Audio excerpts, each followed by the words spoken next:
Assalamualaikum warahmatullahi wabarakatuh. Baiklah, di sini kami akan mempresentasikan hasil karya ilmiah yang berjudul Barus sebagai Gerbang Islam di Indonesia. Latar belakang penelitian. Barus adalah satu bekas kota tua, bandar, dan kota dagang internasional sejak berabad-abad lalu, yang dalam sejarahnya pernah menjadi pusat perdagangan dunia internasional. Dari perdagangan mancanegara tersebut, banyak terjadi penyebaran agama di Barus. Salah satunya agama Islam yang tersebar melalui dakwah. Salah satu bentuk peninggalan Islam di Barus yaitu Makam Mahligai, ketika Bapak Presiden Joko Widodo meresmikan Barus sebagai titik nol Islam Nusantara di Indonesia. Perumusan masalah. 1. Bagaimana sejarah peradaban Islam di Barus? 2. Komoditi apa saja yang diperdagangkan di Barus pada masa lalu? 3. Apa saja peninggalan Islam di Barus? 4. Faktor utama pemerintah menetapkan Barus sebagai titik nol Islam Nusantara di Indonesia. Metodologi penelitian. 1. Metode yang digunakan dalam penelitian ini yaitu metode kualitatif yang menggunakan metode sejarah. 2. Tempat penelitian ini dilakukan di daerah Barus sebagai titik nol Islam Nusantara di Indonesia. Sedangkan batasan dari waktu masuknya Islam ke Barus sampai penetapan Barus sebagai titik nol Islam Nusantara di Indonesia. Penulis mengumpulkan data-data yang harus dibutuhkan dalam penelitian ini dengan beberapa cara. 1. Melakukan observasi ke daerah-daerah peninggalan Islam di Barus. 2. Melakukan wawancara kepada orang-orang yang mengetahui sejarah tentang Islam di Barus, seperti wawancara kepada Bapak Syafriwal Marbun dan Bapak Irwan di Sihombing.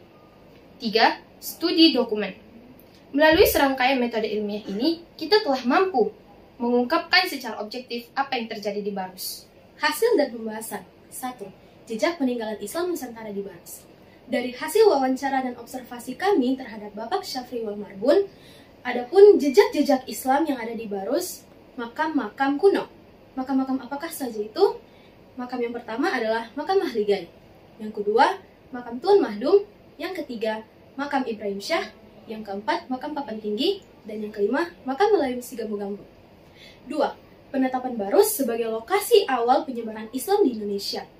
Penetapan berangkat dari peresmian Presiden Republik Indonesia, Bapak Insinyur Joko Widodo, atas dasar kajian yang intensif dan permintaan masyarakat. Presiden menetapkan Tugu titik nol Islam Barus. Sebagai buktinya, adanya situs-situs makam kuno, yaitu Makam Mahligai dan juga Makam Papan Tinggi, yang menyebarkan Islam kira-kira pada abad ke-5 Masehi. Keterangan serta argumentasi penetapan titik nol Islam Nusantara di Barus. Adapun kesimpulan yang kita dapat itu 1.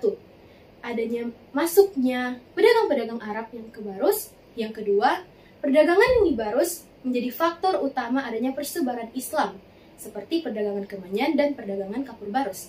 Yang ketiga, adanya bukti-bukti jejak Islam di Barus menjadi alasan kuat mengapa pemerintah menetapkan Barus sebagai titik nol Islam di Indonesia. Dan yang terakhir, adanya makam-makam kuno di daerah ini, yaitu Makam Mahligai, Makam Tuan Mahdum, Makam Ibrahim Syah, Makam Papan Tinggi, dan juga Makam Melayu Sigambu-Gambu. Demikian observasi yang kami lakukan. Akhir kata, Wassalamualaikum warahmatullahi wabarakatuh.